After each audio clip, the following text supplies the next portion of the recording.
Thank you, Lorenzo. When you want, you can just start introducing Albena. Okay. So thank you very much. Thank you, Lina, for inviting me in this very inspiring seminar. We are now entering the third part of this seminar, and it's a pleasure for me for introducing Albena. So Albena Janeva is Professor of Architectural Theory and Director of the Manchester Architecture Research Group.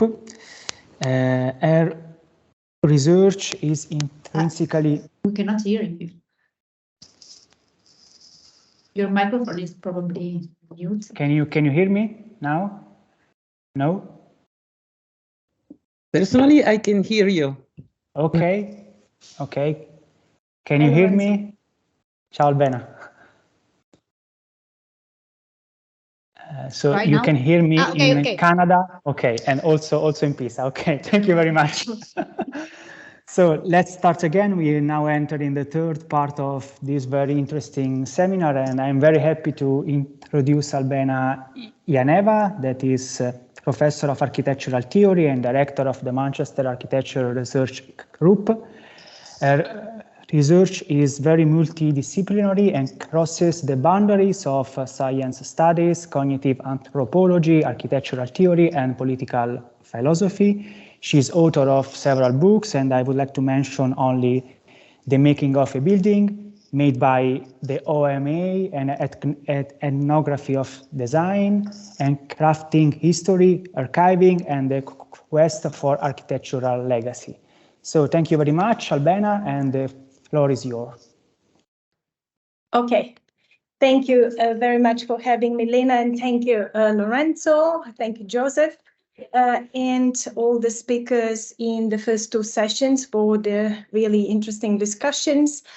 I titled my talk today, Putting Things Back into Orbit, a New Style of Critique. I believe we have reached that moment of critique that we no longer have the luxury of simply reflecting on architecture or thinking about architecture, embracing the fatigued idea of intellectuals as custodians of eternal value, blocking any movement, any development is not an option. The contemporary complexities, chaos, and speeds of architecture require us to find new ways to apprehend the dynamic waves of design practice with its creative trends, technological infra-developments, and cultural twists, to get into its infracanonical movements of practice and rapidly swirling undercurrents. But how to do this? How to capture those waves of architectural practice, this internal developments, from a panoramic view or from the ground, by slowing down or speeding up, by following some key protagonists, or everyone, the humans or the more than humans, the speeds of formation or the entities that are already there, already shaped and formed. So how do we engage in tracing these movements of practice and catching up the speeds of architectural practice by slowing down or speeding up, by following some key protagonists, the usual ones or everyone, the humans or the more than humans, the speed of formation or the entities that are already formed, already shaped. Are our methods of critique agile enough to capture all these movements and things, all the undercurrents, to resist to these winds and to create new ones, new waves? And if so, what are the investigatory and writing tactics that will allow us to seize the speeds and movements of contemporary architecture? So in this position paper, I will address these questions, and I will discuss a new form of earthly architectural critique, one that does not assume that the knowledge about design or the urban is out there. It's already shaped, formed, available to be discovered and found by us, but has to be created, followed, traced, through new methods of inquiry. I will also formulate some methodological suggestions. First, the slides are moving now. We need to stay on the ground. Abandon the panoramic and the panoptic ways of looking at buildings or cities. Forget about the Eiffel Tower, and especially the viewing platform. You believe that Paris can be seen from up there, but it can't. Forget about the office of Rem Koolhaas or any other star architect. You believe that OMA's design or other buildings and designs can be understood from up there, but they can't. You thought that the picture you have taken from the galleries of the Canadian Centre of Architecture captured its archival collection, but it doesn't. We rarely witness a building, an urban archive, a city, and we can continue the list as a whole from a panoramic perspective. Abandon all sites where we talk of these activities as a whole and from an abstract, distant perspective. Focus instead on the small sites, on this misty locales of design and urban practice, where very little can be seen, but it can be seen well. Those sites, termed by Bruno Latour oligopticon, in opposition to panopticon, are fundamentally invisible. They could be, for instance, design or model shop office in design practice, conservation lab in an archive, architectural studio, and we can continue the list. These are small sites of practice. But once we are in these spaces, we find ourselves in offices, corridors, we trace alignments, we see instruments, dossiers, codes, and solvents, witnessing teamworks, alerts, and dangers. All these rare and fragile places are situated on the ground, not on the top, under our feet, not in our imagination. To capture designing or urban dwelling, for instance, we need to move and meander through these different sites of practice.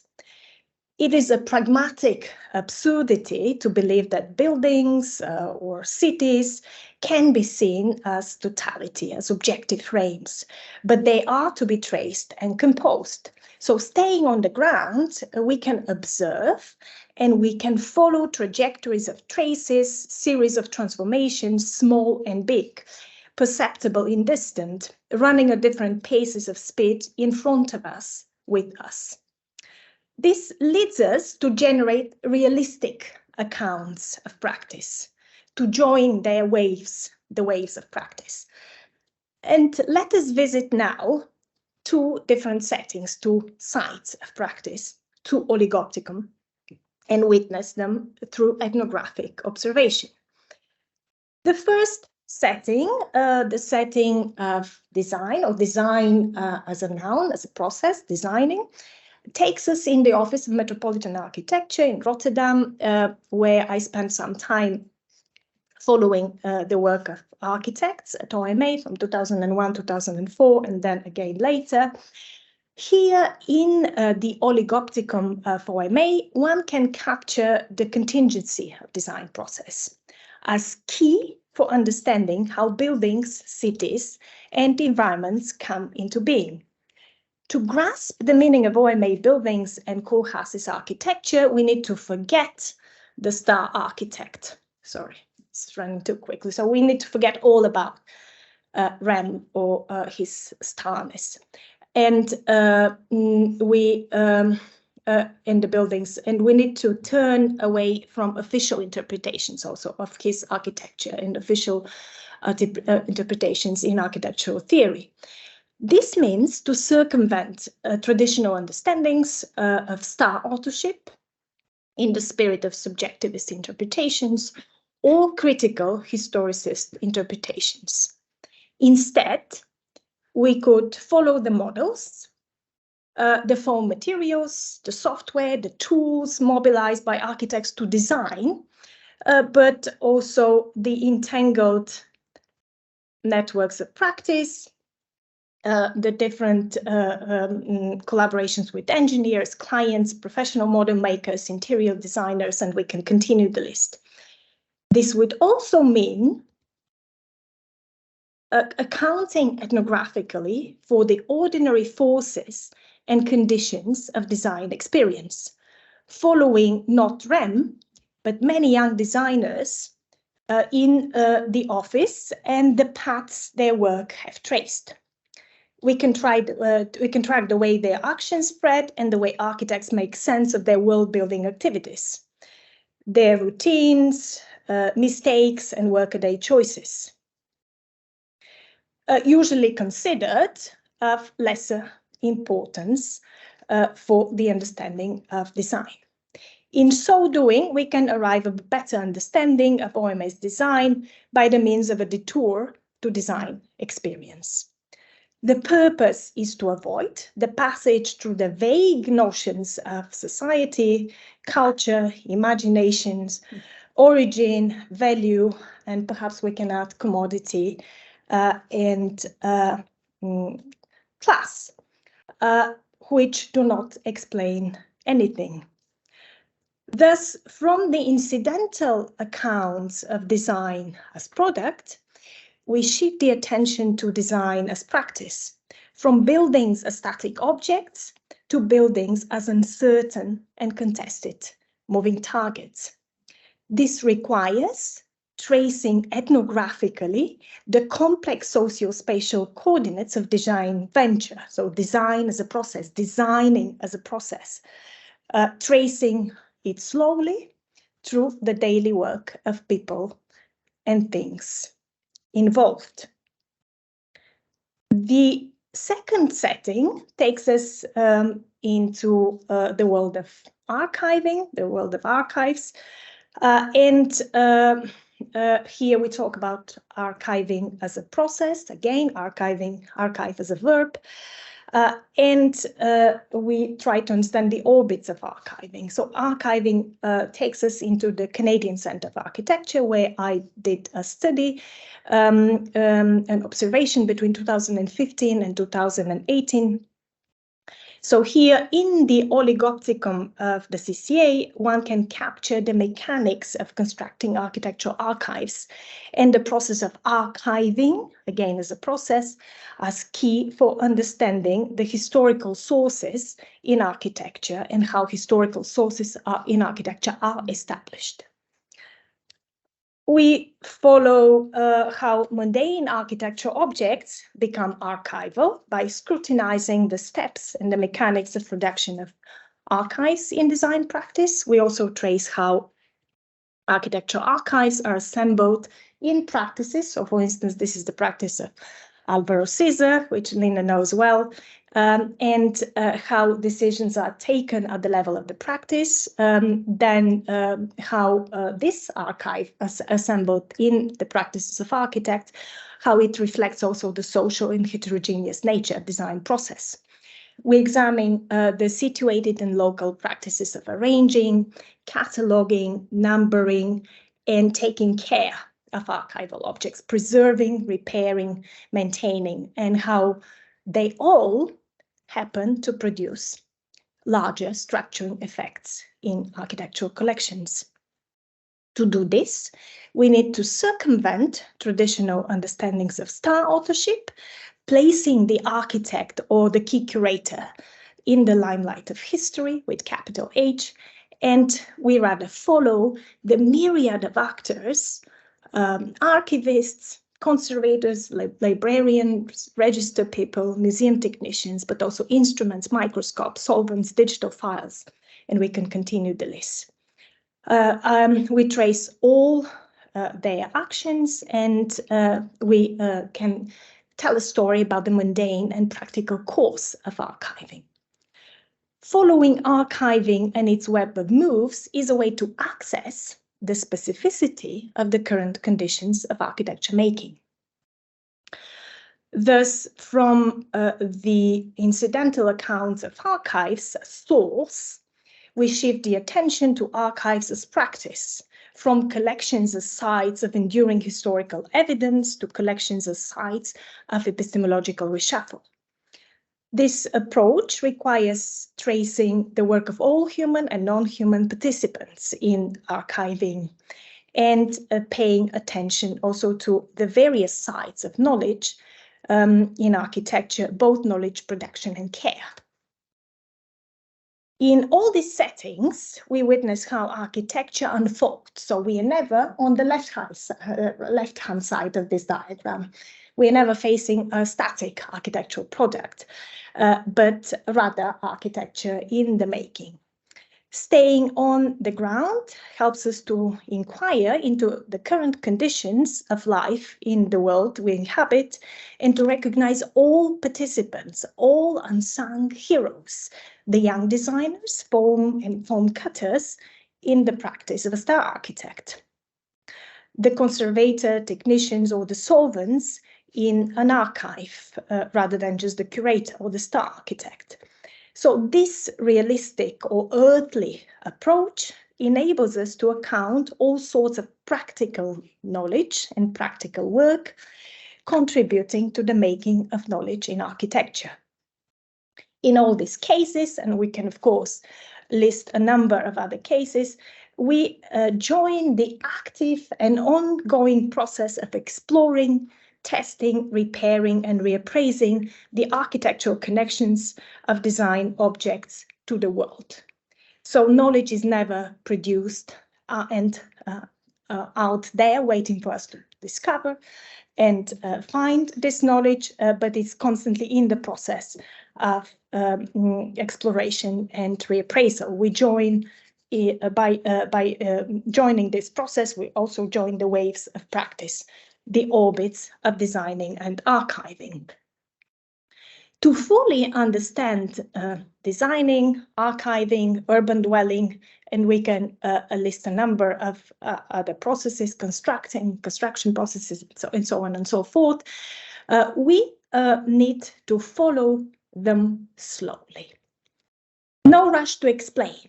No rush, do not rush to replace them with the quick concepts of society, culture, and other molar constructs. So it's very useful to have this discussion in the previous panel. So we stay at the molecular level here. We do not rush to explain with molar concepts, which do not belong to the field of architecture. Exploring a building through repeated visits to the construction site or repeated visits in the design practice, we can experience the various speeds and intensities of the processes unfolding in this practice, the changing crowds of people and flows of things.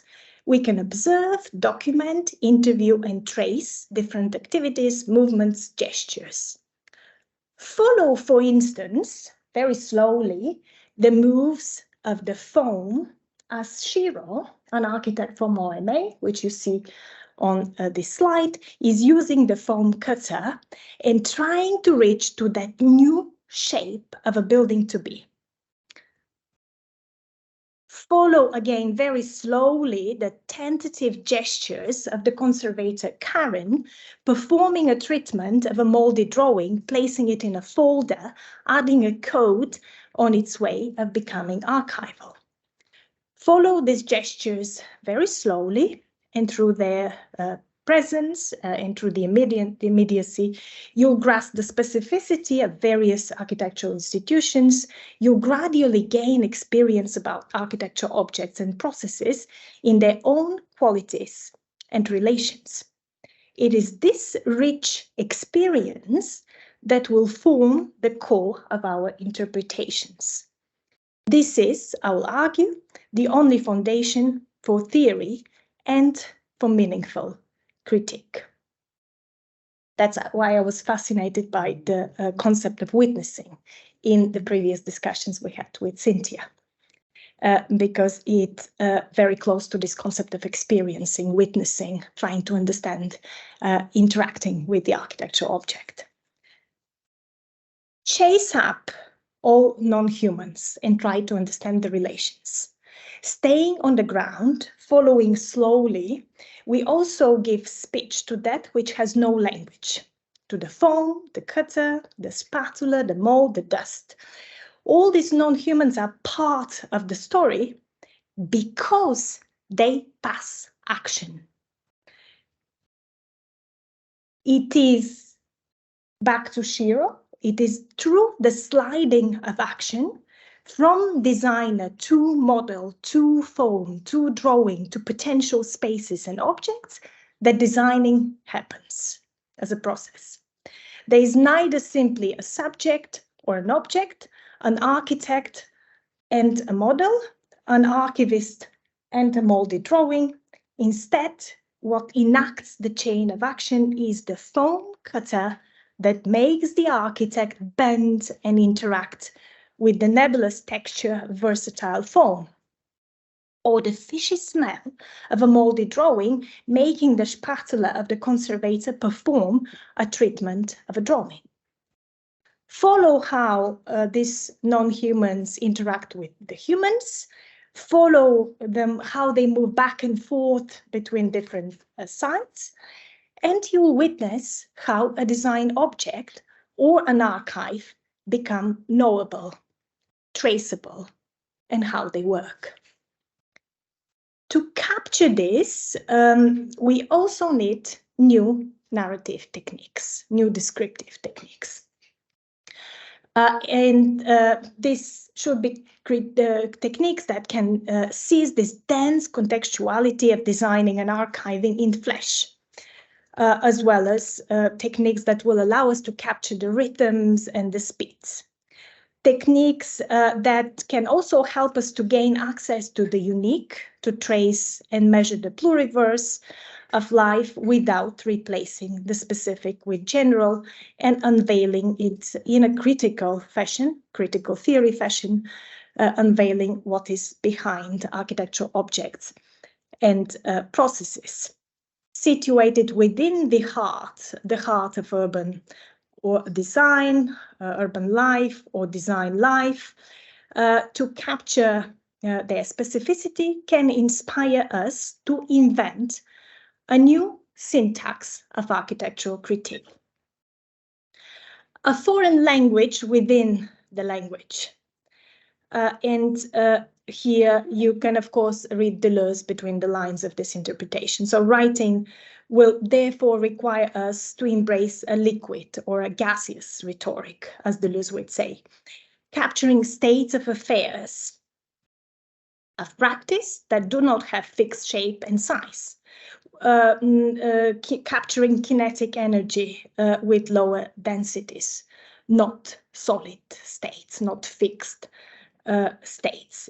This new syntax can defy normal perceptions and conventional opinions that are commonly solid and geometric, certain and formal, immutable. This would mean becoming all the more earthly, to quote Deleuze, by inventing laws of liquids and gases on which the earth depends.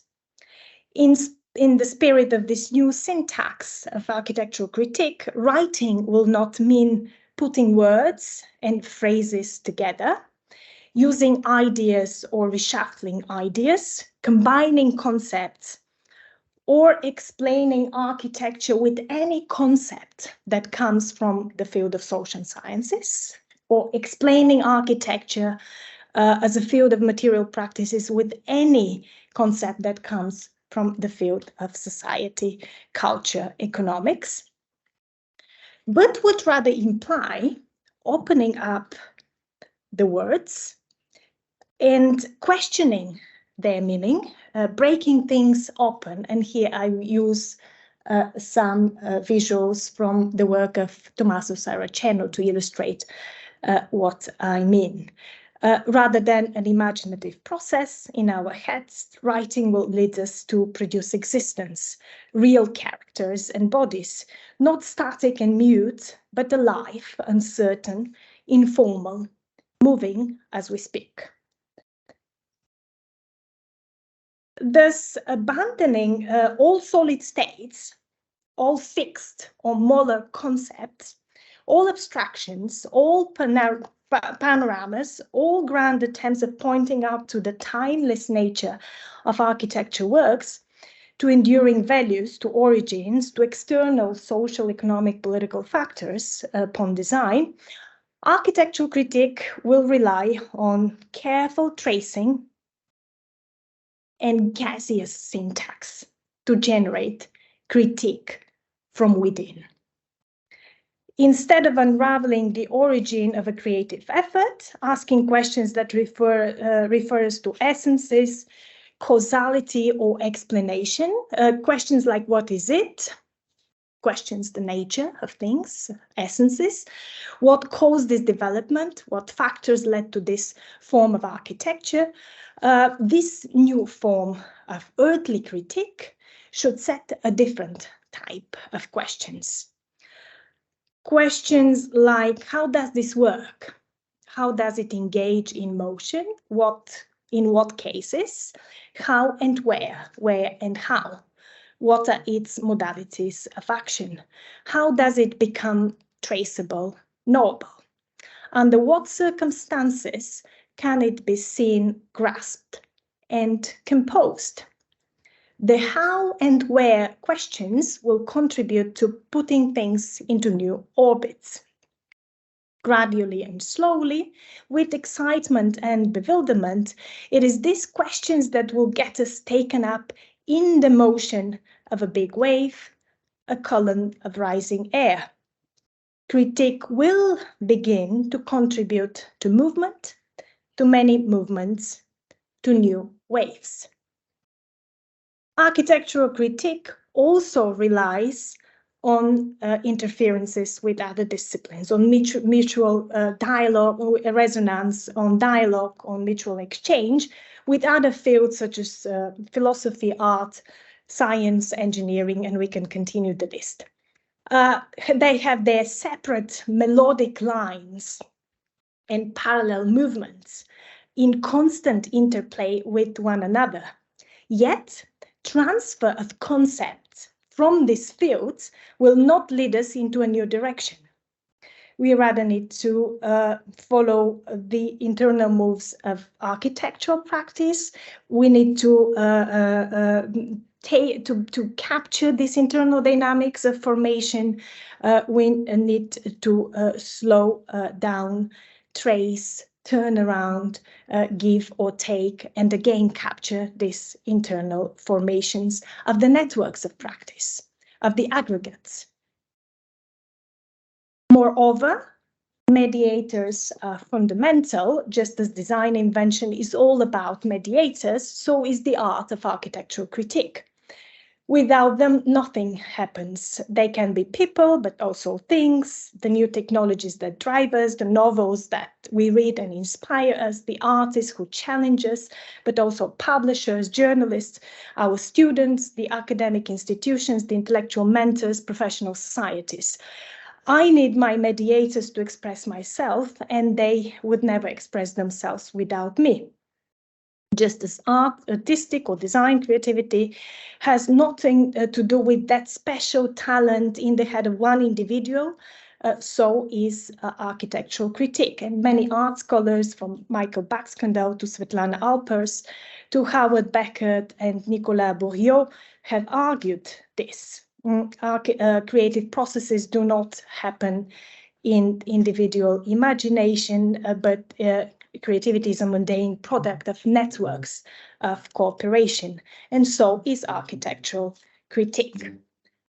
The new earthly style of critique will also rely on new types of visualizations of the networks of practice that will situate them in larger comprehensive networks and will enhance their understanding. So one picture or a series of pictures from one particular site of designing, like the OMA, or archiving, like the CCA, will not be enough. We'll need to see the connections between these specific sites of practice and other sites of practices and fully capture the network of practice. So that's why we should rely on inventive visual language of different maps and other digital tools.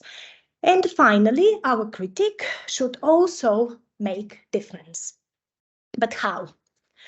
Accounting the variable settings of designing or urban dwelling or construction or archiving practices, as shambolic, contingent, and heterogeneous they might be, we as critics situate ourselves into the belly of the monster, as Donna Haraway tells us.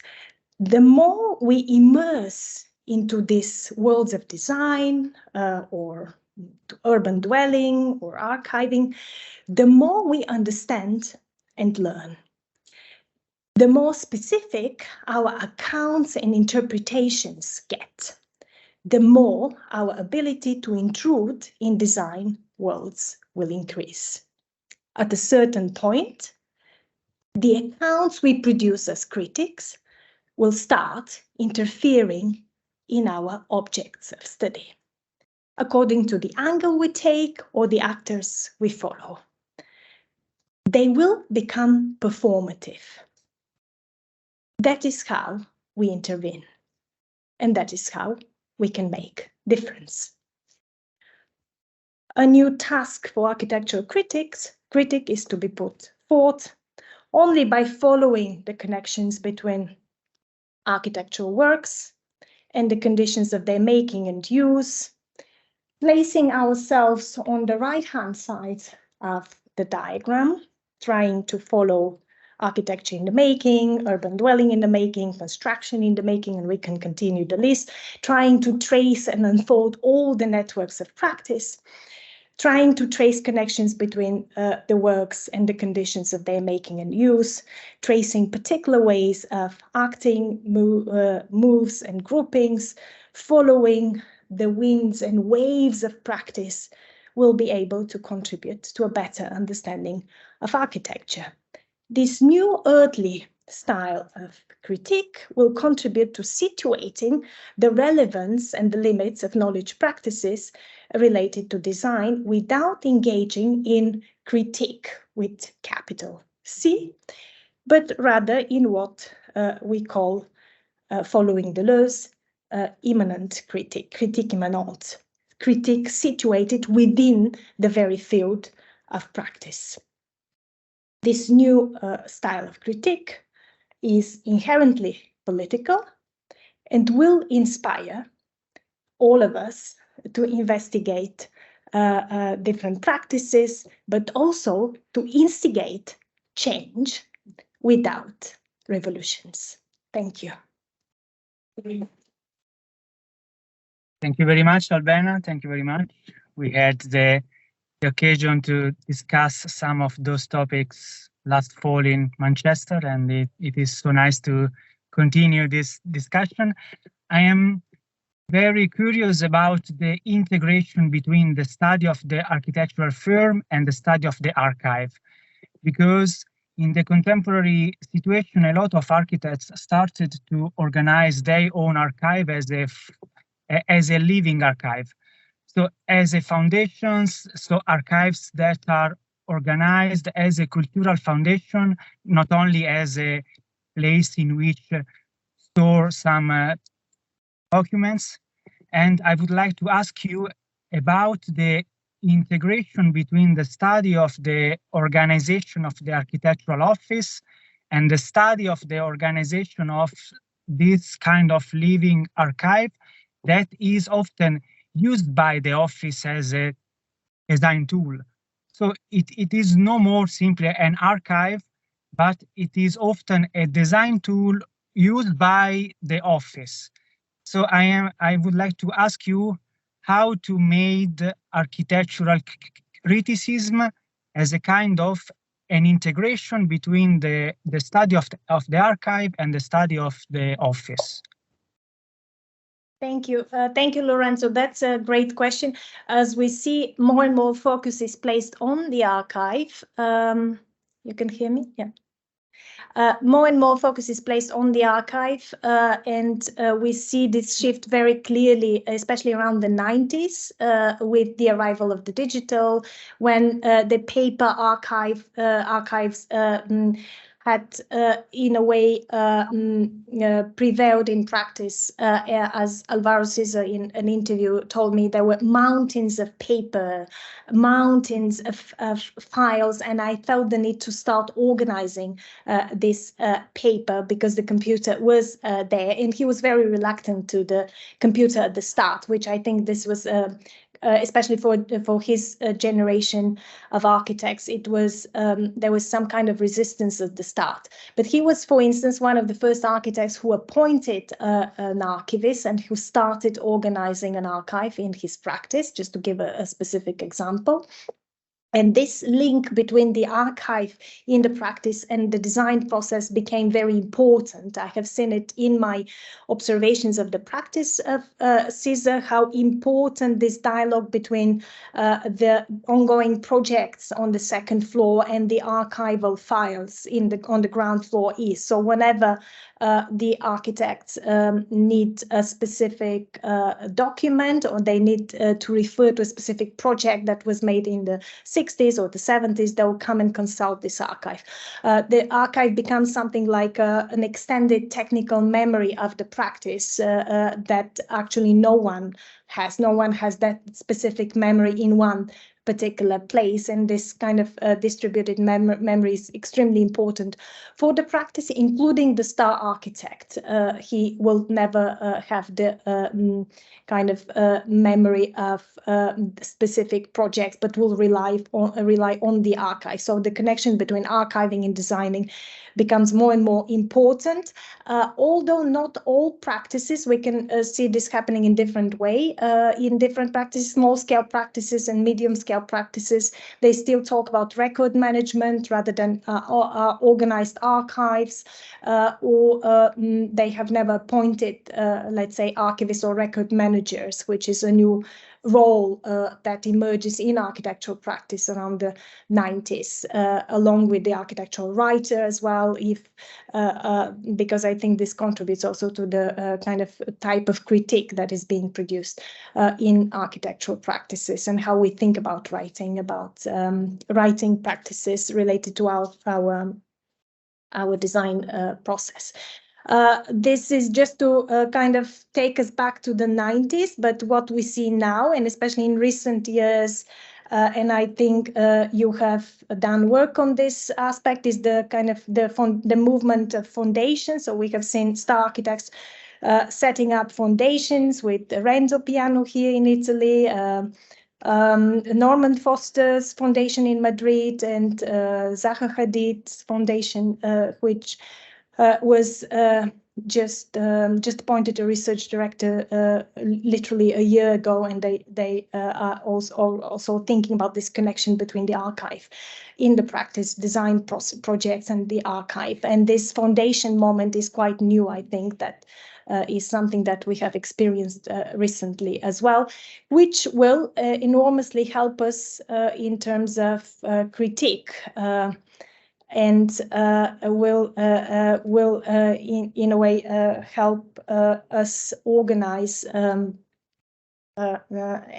structure this link between architectural practices and design process, and the way legacy is being formatted and structured by these legacy machines that the foundations are. I don't want to go into more details on this. Thank you. Another point I would like to touch before opening the discussion with the others colleagues is, if we assume that in the contemporary scenario, the design flow is divided in a multitude of different figures with a field of knowledge far beyond the architectural one, which kind of knowledge we have to integrate in order to make architectural criticism. So how it is possible to criticize contemporary architecture only with the architectural knowledge? Yeah, that's a very good question. That was the reason also I was asking Cynthia about witnessing. Yeah, which is, I mean, we're always in dialogue without even explicitly articulating this kind of interdisciplinary or transdisciplinary kind of orbits of architectural thinking. We're always in dialogue with other disciplines. Well, whenever we say witnessing, we, of course, have to question, is it a psychological way? Is it a phenomenological way? Is it an anthropological way of witnessing? And we can continue the list of all the other disciplines that we're actually in dialogue with in architecture. So it's kind of interesting because I cannot think of a more transdisciplinary field that architecture is, and therefore this kind of transdisciplinary dialogues and interconnections are extremely important. So we are a short answer to your question is that we are transdisciplinary enough. And I think Douglas was referring to this kind of alliances of architects. I think there was some kind of implicit critique there, the alliances of architects with the specific philosophical concepts from Derrida to Deleuze and recently Harman, which maybe Joseph will tell us more about. And this kind of constant need, I think, to borrowing specific concepts, of bringing kind of fancy, glossy concepts from other disciplines with the purpose of explaining what happens in our field. Which I think has not always helped us to understand what actually happens in our field. So if, as a starting point, we rather look at developments, interferences, what happens in the social sciences at the moment, but what happens in architecture at the moment. Usually what happens in the social sciences arrives in architecture 20 years later or 10 years later, okay, let's not exaggerate. And there is a dialogue indeed, but maybe the transfer of methodology could be a better way of dialoguing with other fields. So using a methodology that is used in another field to see what happens in our field, that could be perhaps a more productive way of dialoguing with other disciplines, as we are transdisciplinary enough, rather than introducing concepts that do not always explain. I think that's what you were referring to.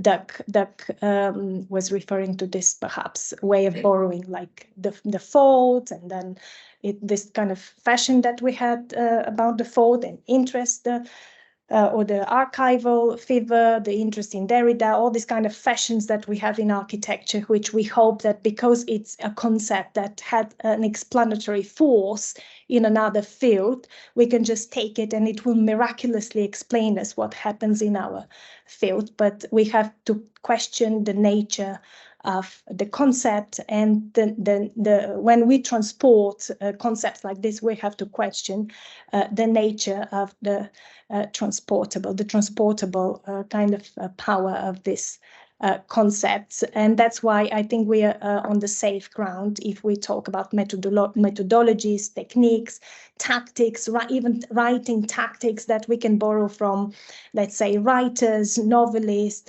different methodologies that have been used to look at human behavior, social interaction in other fields. What this kind of methodologies can help us to see in the field of architecture. I think probably this kind of transversal dialogue could happen at the level of methodologies and tactics, rather than ready-made concepts that we bring without questioning. Thank you. Yeah. I would like. Yes, Lina. Question from that. Yeah, I cannot read it though. Yeah. You want to ask your question, Doug? Do you want to ask a question or? Okay. We cannot hear you.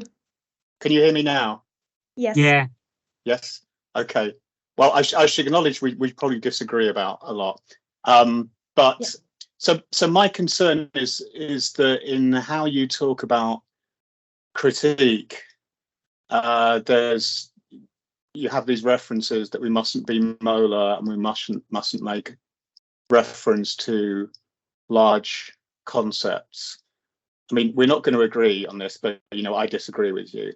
But more importantly, perhaps, is it sounds like you're saying this is what criticism should be, and that you explicitly said that molar concepts have no place in our field. So it sounds like you're kind of prohibiting those, and that you don't see a place in criticism for people who do want to practice, say, ideology critique or the critique of labour. So that becomes a very kind of, it's like enforcing an explicitly liberal conception of what architecture criticism should be. So I wonder if that's what you are acknowledging you're doing, or whether you actually see that there is a place for architectural criticism of other sorts. So in other words, are you just arguing for what you would like architecture critique to be, or are you saying this is what it should be, full stop, as an educator? When you speak to your students, you're saying this is what it should be.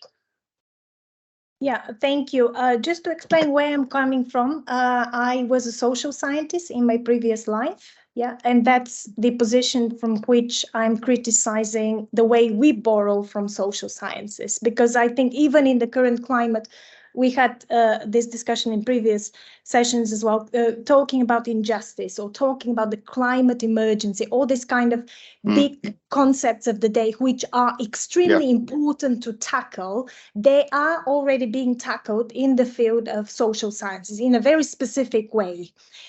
So we have, before we refer to any of those frameworks or any of these concepts, we have to understand what this means in our field. That's what I'm saying. And by this, I mean really unpack and understand, for instance, what injustice means in this particular case, or what inequality means. Understand and interpret. That's my kind of approach here, rather than bringing a definition of what, let's say, injustice or climate injustice or any of those concepts is. That is a ready-made concept by social scientists investigated this phenomena at a social level, let's say, and bringing any of those concepts as a way of explaining what happens in architecture, for me, is replacing a reality that is multidimensional, that is very complex, with a concept that is fancy, but also very simple and does not explain anything. So we are in a position that we should not try to change the world. We should interpret it first, and by interpreting but not explaining it with those concepts. And through interpretation and slow interpretation, by fully unpacking this complexity, we might eventually change it. Right. So what you're saying, though, is that we have to have disciplinary boundaries and boundaries in our field and specific knowledges of our field. People live with architecture. Architecture is not a field of knowledge. Architecture is what, the buildings, the houses people live in. What we need is a mass architectural literacy of how it's involved in these social questions. An environmental crisis is not a fancy concept. It's what we're living through. The housing crisis is not a fancy concept that only people in housing studies can talk about. It's a lived reality for everyone. And architecture plays a role in reproducing these systems. So I think this is the useful role that criticism can play, is producing a kind of literacy about the role of architecture in these, what you call kind of molar fields of exploitation and oppression. So if we think, for example, of the COP city, that's been designed by someone, the one that's going to be built in Atlanta, and that people are fighting on the streets, but people are fighting on the street about architecture, about whether it happens or not. It's not a fancy concept. It's not a disciplinary field. It's the lived condition of people everywhere. Absolutely. Yeah. But there are many ways of understanding climate emergency. It's not a fancy concept because if we only take one definition of it, it becomes a fancy concept in our field. But there are many ways of understanding, for instance, climate emergency. We have seen it with Alessandra's talk, but this is just one way of interpreting. Even the scholars who don't even talk about the planet anymore, scholars who are objecting even the way we talk about nature, embracing this kind of 18th century concept of nature. But yet we continue to talk about nature and planet, and we continue to talk about Gaia and the whole kind of climate, new climatic regime. But this is a discussion on its own in the field of human geography and critical sociology at the moment. So which one of those concepts do we pick? Right? When we try to adjust our field to those concepts. So there is already a debate there. That's what I'm saying. We have to fully understand those debates before we pick. And I'm not against militant. I'm not against what you described as kind of the real concerns we have to understand. When we have to understand why people fight on the street, but we also have to offer them alternative ways of fighting. And this is not a militant attitude. There are ways of changing things from within. And I think architects are better placed than any other profession in the world to change and reconfigure social relationships from within. But again, without going outside in the streets. At this point, but again, it's a normative. It's a normative. I need to say this is really important. To participate to this discussion. Yeah, I just think this is a very normative position where architects tell people what to do and what to think. I think it's ridiculous. Not to tell them what to do, not to tell them what to interpret the world differently. We're definitely not gonna agree today. Yeah. I think that the vision of an architect involved in the field is perfect at this time. So I would invite Sten Allen to participate in this discussion. I mean, can I ask a question too? Sure. Alessandra, you can. But actually, I saw a lecture, recently a lecture last year, no? You came to them to give a lecture. That was last year, I believe, or 2 years ago. I don't remember. But we keep crossing each other, virtually or not. But anyway, what do you mean by our field? You keep saying our field, and then you say that scientists don't speak anymore about the planet. What do you mean? And that architects should not speak about the planet. I don't know. Are you separating architectural practice from concern about climate change? Do you think we can afford to practice as architect without thinking about that? Not at all. Not at all. On the contrary, I think architects are perhaps better placed to rethink what you called assemblage, this kind of new ways of inhabiting the planet in new ways of cohabitation with plants and animals, and rethinking this kind of chemical balance, which is the problem you pointed to. I think architects are better placed than anyone, and this should be our field, indeed, because this kind of ecological crisis is partly due, and that's, I think, what our field can contribute more to, and by our field, I mean the field of architecture, is, for instance, produce more inventive visualizations of the relationship with the planet, which you problematize in your talk, because we still use very simplistic, whenever we talk about climate change, we still use this kind of very simplistic, naive interpretations of climate change, this kind of global pictures. We're looking at the globe from a distance, or we're contemplating nature. Nature is passive. Nature is not passive, and you explained this very well. Nature can, especially the new concept of Gaia that we have, nature is reacting to us, it's responding to us, it's telling us that it's time to act. But how do we visualize this? We continue to use this kind of simplistic, either top-down visualizations or cybernetic visualizations of climate change. And that's why we have climate skeptics, or people do not even understand what climate change is or do not believe in this, because we just don't find the right way of visualizing the problem. If we mobilize our visual skills to actually convey the complexity, the gravity, and the scale of the ecological crisis, this will be a first step towards resolving the climate problems that we're facing. So what I'm saying, that architects are better placed to solve any problem, including the climate crisis, because of the imagination and the way that we can reimagine the cohabitation of humans and non-humans, which is also, I think, something you referred to with the assemblage concept. Totally, and technology. I say the technology is part of us. It's part of being human. And the whole thing of the Anthropocene is making a confusion about this thing that technology is bad for you or whatever. But I want to point out that I try to make very, very clear, and I want to repeat this, that the planet is not responding to us. It doesn't speak any language. Not according to the Gaia discussion. Again, we are picking one concept, our extinction.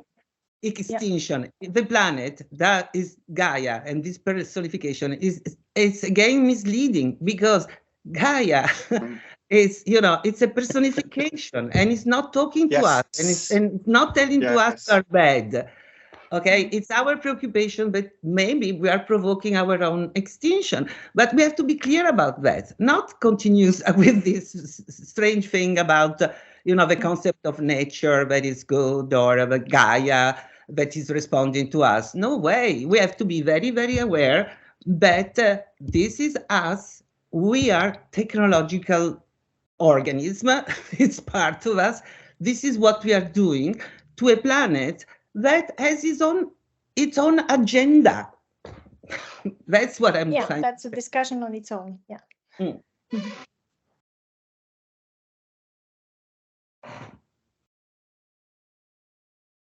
Lina. I was saying Lorenzo. No. I will just ask to Stan, what's your feeling? What do you think about this last discussion? I mean, it's probably extremely difficult to design, to draw a kind of temporary conclusion, but it's up to you. Well, no, it's actually, I find it a very interesting discussion, but, and, in some ways, appropriately, where we end up is, the question of the planet and the planet's future. So I think that's a good place to be, by the way. So sorry, just so I have some roadmap. How much time do we have? We have around 15 minutes. Okay, all right. Well, good. I mean, look, I guess I would comment a little bit just on. I mean, it's been a super interesting morning for me, morning and part of the afternoon for me, and even I would say the sort of design of the event, that starting off with Bob and Cynthia, who've known each other for years, and I've known both of them for years, and in a way certain very, very familiar debates. I mean, it was kind of astonishing to me to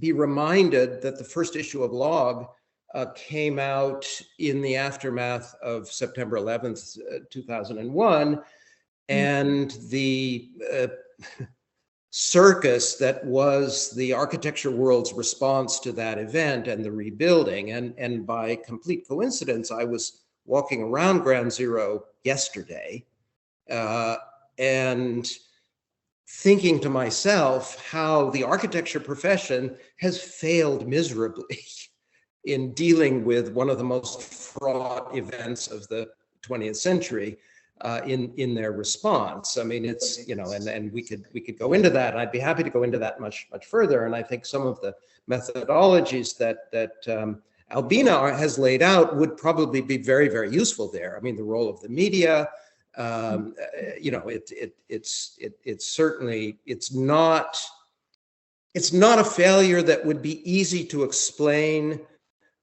by recourse to any single concept. So I you know, I really appreciate the methodology that Albina has sort of laid out there. And then, you know, this juxtaposition of Alessandro and Douglas, and you know, around the figure of Tafuri, and you know, Alessandro was sort of brilliant to, you know, I mean, I don't think that current day students have any sense of Tafuri actually as a living person. That, you know, and some of the debates that you were talking about in, you know, in the 1970s that I think, you know, completely get lost, again, particularly in the North American context. But, you know, we really have to see a figure like Tafuri within a very complex intellectual atmosphere, and not as a kind of singular figure, apart from, you know, again, from the sort of network of people who are around him.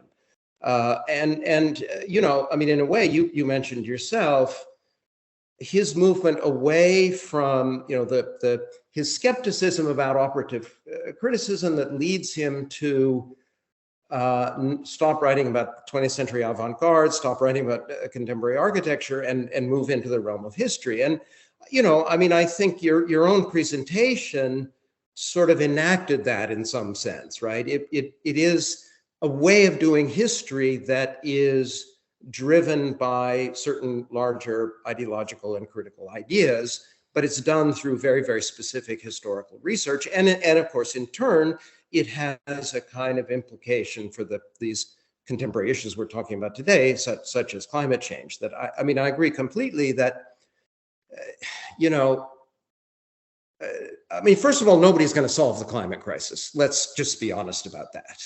You know, this is a slow-moving catastrophe that's going to affect us all, and you know, if we're going to make, I mean, I have my own sort of take on what the role of architecture could be in this. I think we see a lot of technical, you know, necessary technical research on how you can build in a more, you know, again, the quotations that Bob put up, you know, how we could build in a more sustainable way. But that's, you know, that's really a Band-Aid. And if architecture can play any role at all, it may be in changing how we can conceive and imagine this crisis. It's you know, the potential for architecture to sort of resituate our worldview and allow us to visualize things differently, I think is it seems to me it's much. I mean, we need the technical research, but that's not gonna. That's only going to get us so far. But anyway, that's a sort of slight digression. You know, I would say also that you know, the mini debate between Alessandro and Douglas is certainly, you know, for anyone who was at Columbia in the 1990s, is a familiar debate between, let's say, Mary McLeod and Ken Frampton on the one hand, and Sanford Quinter and Greg Lynn on the other hand. So they sort of, you know, the sort of Frankfurt School response to the Deleuze and Guattari. You know, again, I mean, also, you know, Michael Hayes wrote a piece, again, I think in the mid-1990s, the critique of what he called ideological smoothing, where the embrace of curvilinearity and a sort of Deleuzian play simply covered up in a way, you know, what I mean is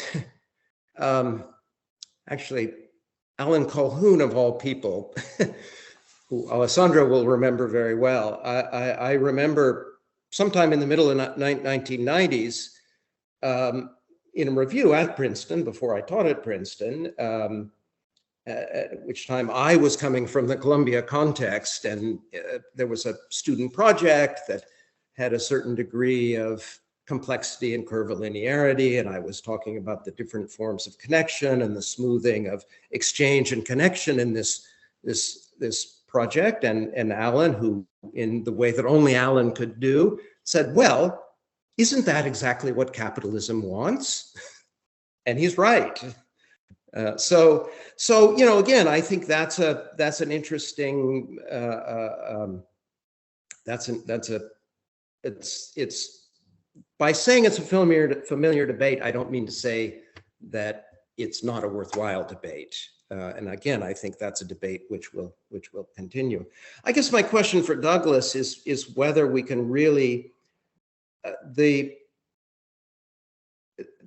process of revealing, of showing what the superstructure is concealing, is really going to the idea that is in itself fundamentally a critical act.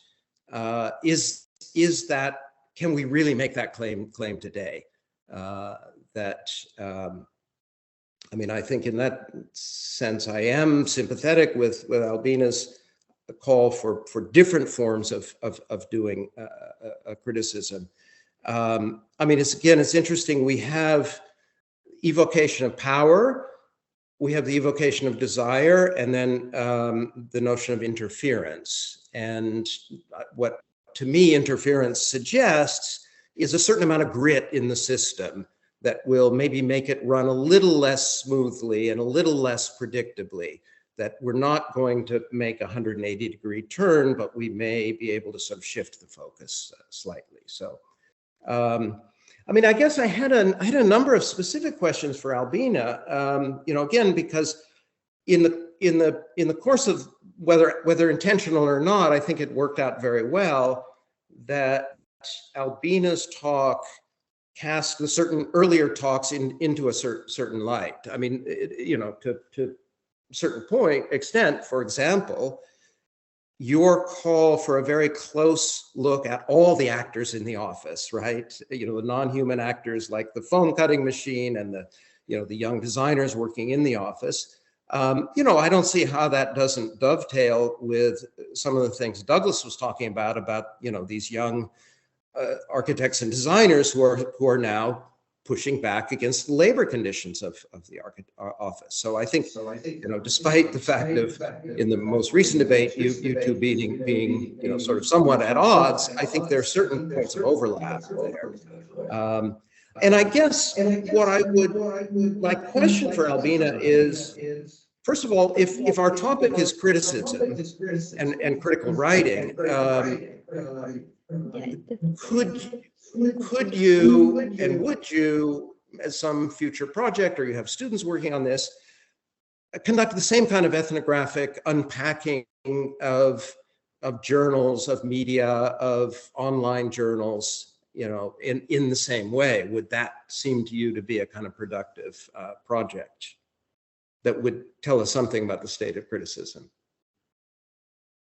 You can respond or you can just nod.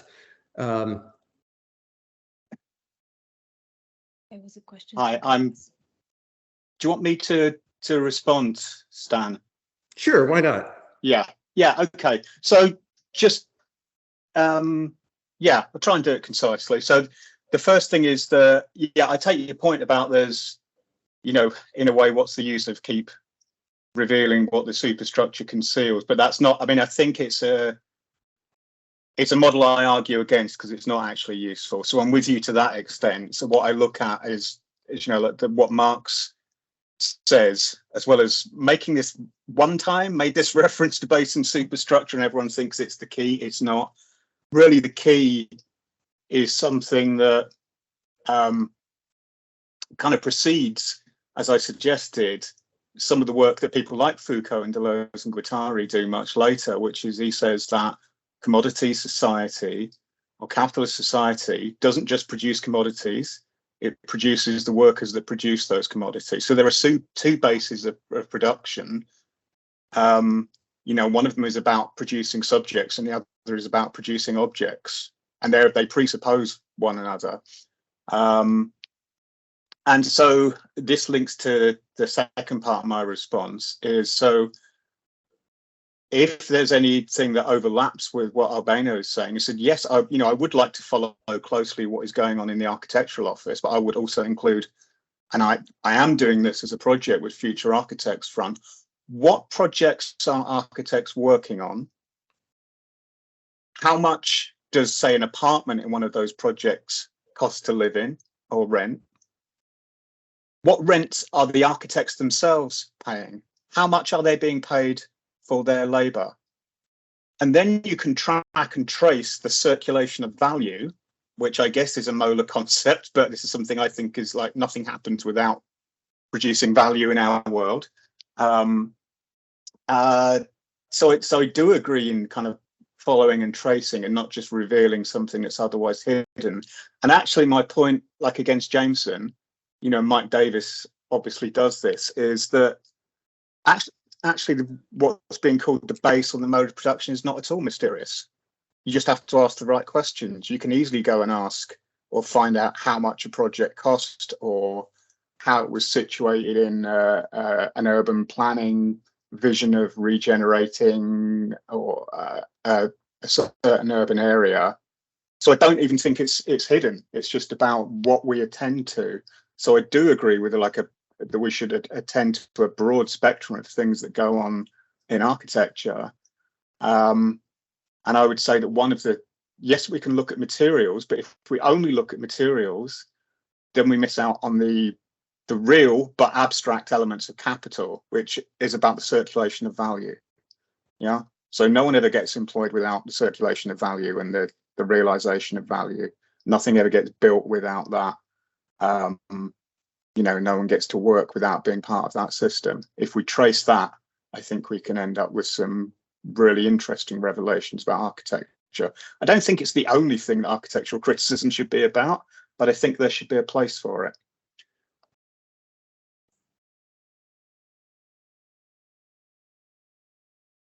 Thank you for the question. I think it's an excellent idea to also look at the process of production of architecture critic and the different kind of type of criticism that we discussed at the start with the semantic distinctions that Joseph has put on the table: architectural, journalistic criticism, critical theory, fashion criticism, and we can continue the list. So the mediators, the institutions, the mentors, the professional writers, all these kind of participants in the process, whether it's an ethnographic or a different type of tracing of this, both individual and collective participants in the production of architectural critique, could be a quite interesting investigation indeed. And I was thinking when listening to your question about the way that our field is structured compared to other disciplines, let's say planning or geography, human geography, who have their own established journals with impact factors, so they pretty much function like the sciences, like natural sciences, and also a very specific way of producing peer review, kind of very structured, very long and tedious process of peer review. So this would be one of the interesting things to kind of analyze and account for in our field, because we don't have the equivalent of this. Yeah, of course, we have excellent journals like Locke, Opposition, and other journals which have had a great impact on the field, but the field is not that well structured in terms of measurements, in terms of, we cannot measure really the impact of our work in terms of number of citations or in terms of the impact factor of our journals, but we work with a range of publishers, we work with a range of journals, professional and more critical journals, which are very different in nature than the other fields. And it's about accounting the specificity of the field that this new research project that you kind of charted for me could include, as well as the participation of architects as writers and other, let's say, critics who are not necessarily trained as architects, but are very active in the architectural field. I think Cynthia also pointed to this question that initially we had mainly architects writing about architecture, and then now we have a range of other kind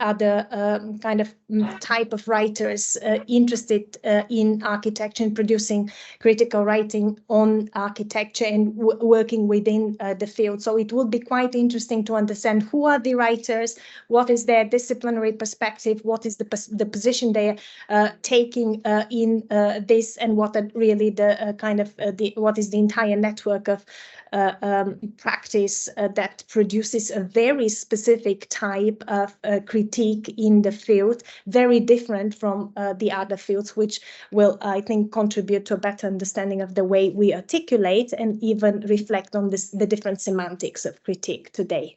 Thank you, Stan. So thank you so much to everybody. I just was making these efforts to visualize all these critical methodology that Albena talked about. We have this way of criticizing object, just dissecting it like in an autopsy, no?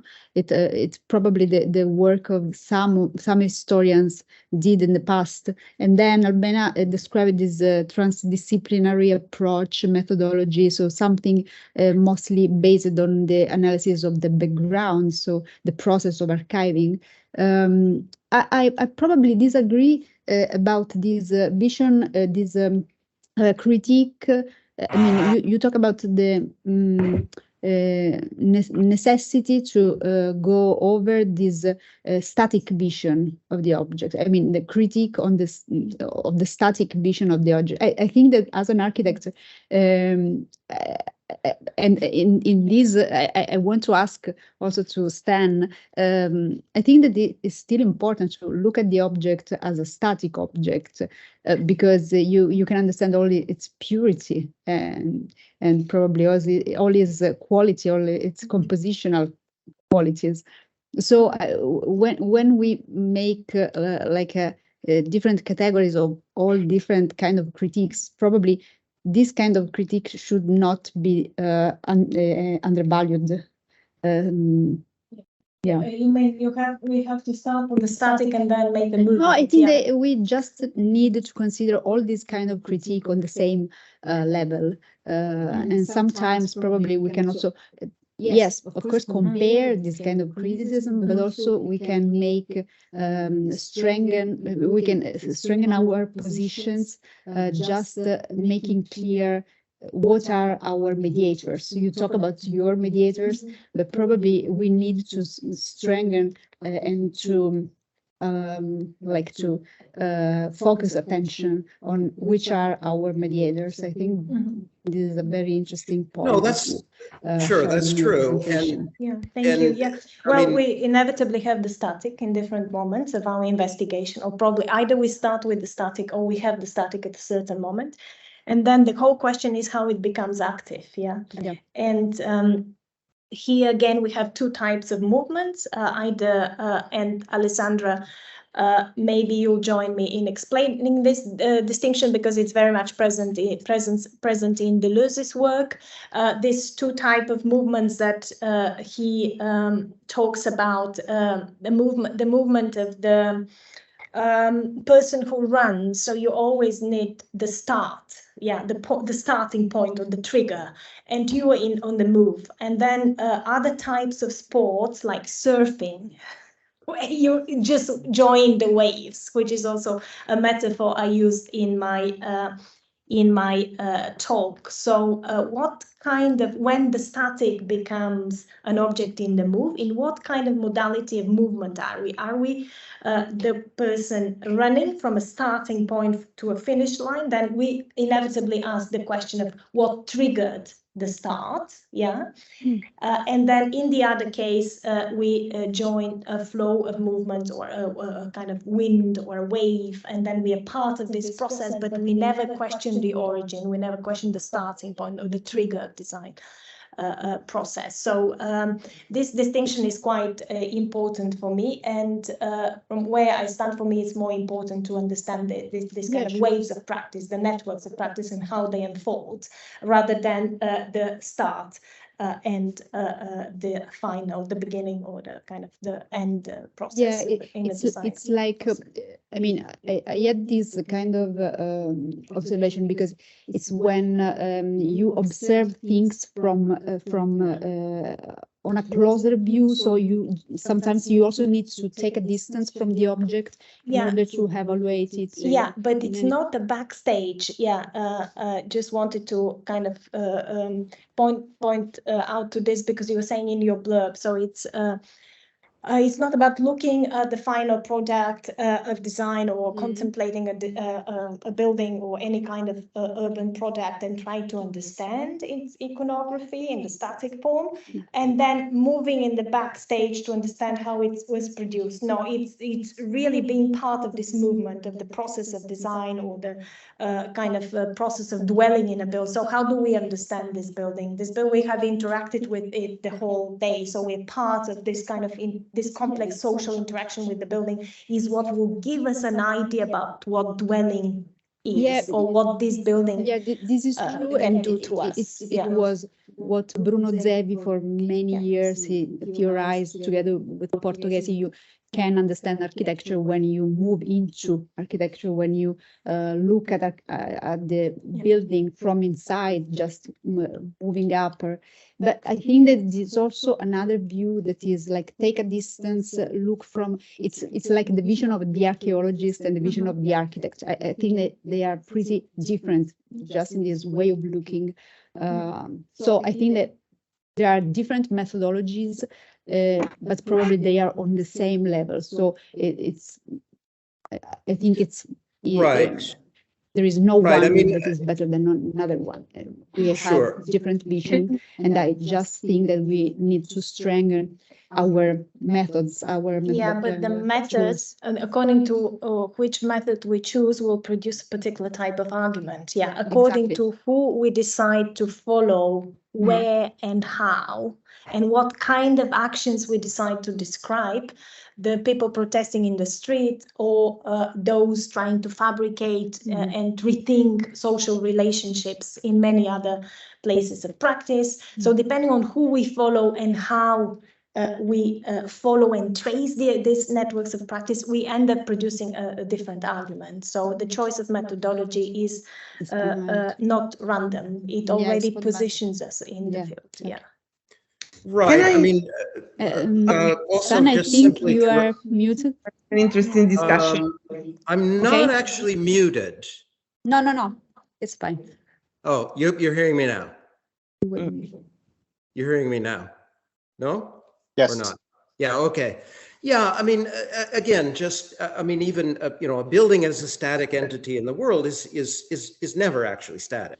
I mean, buildings have a life in time, and this is one of the things we can learn from ecological theory, from a thinker like Gregory Bateson, who calls on us to think ecologically, and ecologies don't respect boundaries, So yeah, I mean, I would maybe push back a little bit on Lena that I think thinking of the building as a static thing, as a backdrop for activity rather than a sort of actor in social activity is, I think we need to think of buildings as less than static. But I know we're looking at our time limitations. I mean, just two very quick things perhaps to say at the end. I mean, again, I think it's worthwhile to recognize that architectural practice today is you know, for every big office that is exploiting the young designers working there, you know, there's a 2-person office that is trying to work and get things done and out there, and maybe doing as much work doing exhibitions and publications as they are building buildings. I mean, you know, there's not a single model of practice or a single model of the office. And it's, you know, it's worthwhile, I think, looking at the full range of architectural practices out there. And maybe the last point that, you know, in a sense, I mean, to bring up something that actually hasn't been spoken about at all today, and, you know, perhaps is the theme for a future conference, but we haven't talked at all about the role of education in this. In particular, I would say, if we look at contemporary commercial practice, I think a phenomenon that I think probably dates back to the 1980s, where the strict separation between, let's say, commercial offices that were technically driven, an SOM, for example, and high design offices. I think in the 1980s, with the emergence of an office like KPF, who very, very consciously went and hired young graduates from schools like Yale and Princeton, students of Michael Graves, and said, we can take advantage of their design expertise, but because the structure of those offices was strictly separated between the technical side and the design side, it would always be sort of domesticated in a way.